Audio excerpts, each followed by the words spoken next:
बे भोशीच्या लाल्या उतर खाली. साला हे बुलेट तुझ्या बापाने घेऊन दिलं का बे? अलगुबीच्या पंक्चर असलेली सायकल फिरवते आणि भोशीच्या माझ्या बुलेटच्या हेडलाइट वर जाऊन उभा होते. बे भोशीच्या लाल्या उतर. अबे गण्या भाऊ, हा एकदमच भस गरम झाल्यासारखा गरम झाला बे. गरम काऊन नाही होईल बे? त्याच्या मिरचीवर उभा होतास तर. अबे बिलिटच्या हेडलाइट वर म्हणलो. अबे मगाशी तू इथं बसून होतास बे, तुले तर एवढ्या नाही बावरेजला.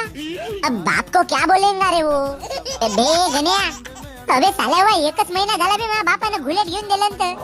साला इथं हाल पहा ना बे. लाल्या तुला बसायचं असेल तर इज्जतदारीने बस.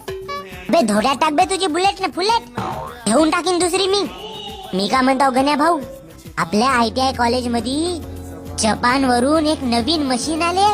काय? हो, पण आपल्या ITI च्या प्रिन्सिपल ना त्या मशीनच्या जवळ जावाले मनाई केलं नाही.